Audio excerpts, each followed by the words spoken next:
Good day, everyone. My name is Janica Kate Carriaga, and today I will be discussing judgmentally based improvement procedures. So, these are qualitative ways of evaluating assessment that rely on human judgment rather than statistic. By the end of this discussion, you should be able to differentiate between self-review, peer review, and student review by identifying their advantages and limitations. You'll also be able to evaluate the quality of assessment items using the three sources of test improvement judgment. Before I'll start with my discussion, please pause this video and answer this activity in a 1/4 sheet of paper. So what is judgmentally based improvement procedures? It relies on informed opinions, observation, and human judgment rather than numerical data or standardized data. So basically, this procedure focuses on human insights, such as teachers, peers, and students analyzing assessments based on their experience and knowledge. It does not use numbers or data points but instead relies on qualitative analysis and reflections. So what makes it a qualitative analysis? Well, it's qualitative because it focuses on description of performance. We're looking at how something is rather than just a score. Then feedback we get is often narrative or interpretative, meaning it's in the form of explanations and insights, not just numbers or percentage. So the third one is the main goal is to understand the meaning, content, and how to improve rather than focusing solely on statistical measurements. So there are three main sources for improving tests: the self-review, peer review, and student review. We'll look at each one closely and see how they contribute to making assessments better. Now let's talk about self-review. By definition, when an individual evaluates their own work to reflect, revise, or improve, is when the person who created the task or learning task takes a step back and reflects on their own work.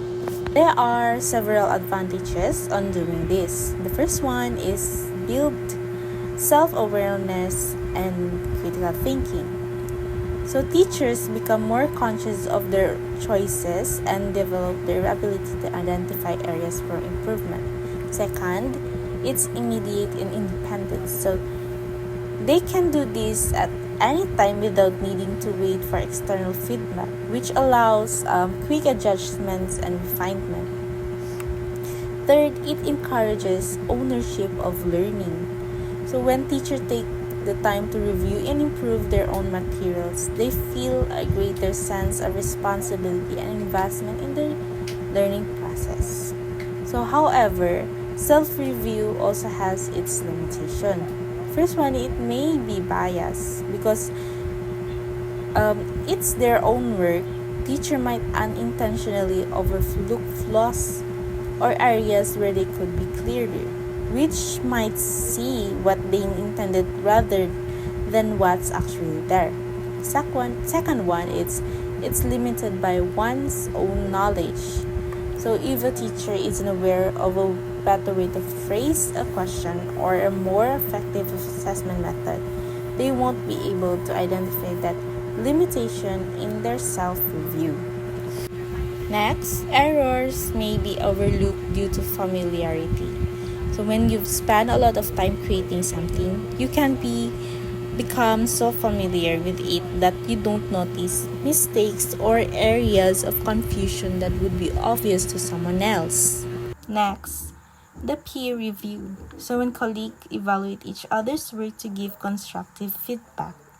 So this involves asking other teachers or our colleagues to look at the assessment and give feedbacks. So the advantages of the peer review is, the first one is provides a fresh perspective. Because a colleague isn't as closely attached to your work, they can spot mistakes, confusion, or bias that you might overlook. Next, it encourages collaboration and communication. So peer review opens up dialogue among educators, encouraging the exchange of ideas and best practices. Next, reinforces understanding through evaluation of others' work. So when teachers review their colleagues' assessment, it sharpens their own understanding of effective assessment design. Now let's take a look to the limitation of the peer review. The first one is feedback quality depends on peers' skill level. The value of peer feedback varies depending on how experienced and knowledgeable the reviewer is. A peer who lacks assessment literacy or doesn't understand the subject well might give incomplete or even misleading feedback. Next, risk of bias or personal influence. So, even in professional settings, personal relationships, preference, or professional disagreements can unintentionally affect the feedback given. Like, for example, a close friend might sugarcoat criticism, while a colleague with different teaching philosophies might unfairly critique your work. Last, lack of depth of accuracy if peers are unsure. So, if a peer is uncertain about assessment principles or content, their feedback might be superficial or miss deeper issues. They might focus only on a surface level errors like typos rather than assessing validity, alignment, or fairness. So, lastly, the student review. When students give feedback on the quality, fairness, and clarity of learning tasks or task items created by teachers. So this is where you, as the student, provide feedback on the learning task or task item, which can offer a valuable insights into the clarity, fairness, and how easy the tasks are to understand. Now let's take a look to the advantages of the student review. First, it helps to improve test or item quality.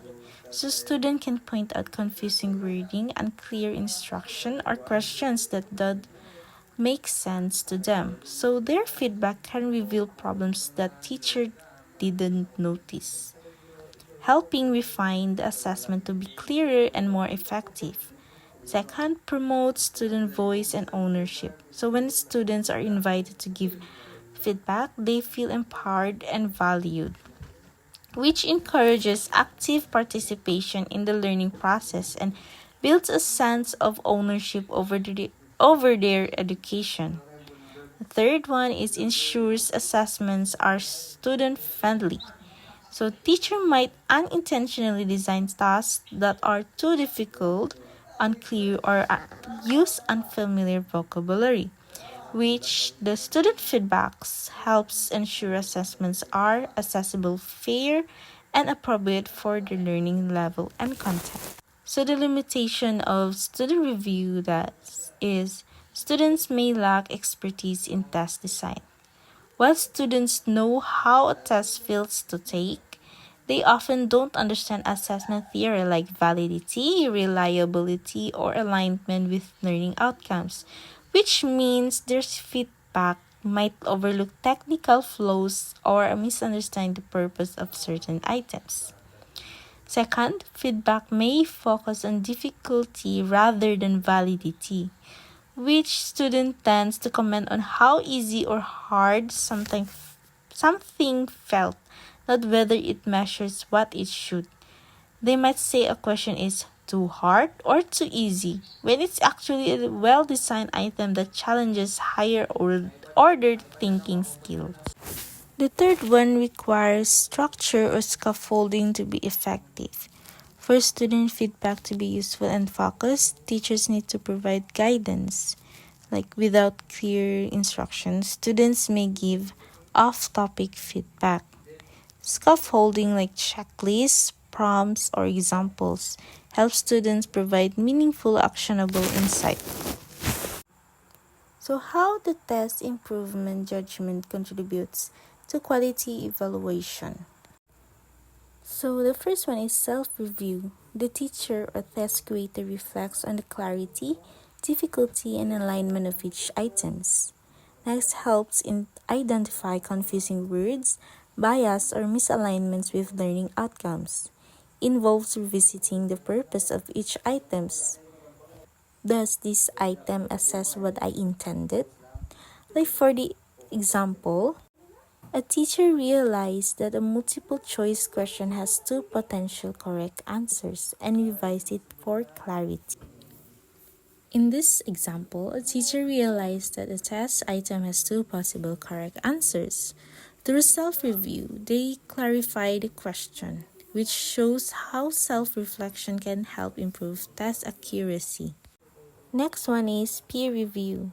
A fellow educator critiques the assessment using shared standards and professional judgment, provides an external expert view useful for spotting bias, encourage dialogue on how to improve assessment validity and reliability. For example, a colleague points out that the test questions use jargons students haven't been taught, prompting revision. So here, a peer points out that a test question uses jargon unfamiliar to students. Thanks to the review, the test is revised for clarity. Peer review brings a second set of expert eyes to spot issues we may overlook. Next, student review. Student reviewed the items based on clarity, fairness, and difficulty from their perspective. It helps identify whether items are misinterpreted or unclear. It can reveal if the language, instructions, or contents are student friendly. Like, for example, several students are mentioned.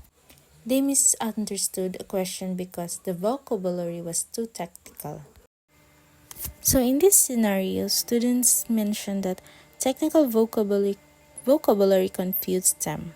So the teacher learns from this and adjusts the test. Student feedback is crucial because it shows how the test feels from the point of view. For this activity, in a one-half sheet of paper, evaluate each test item using the three perspectives below. Then suggest improvement based on your evaluation. Take time to read and pause this video to answer them.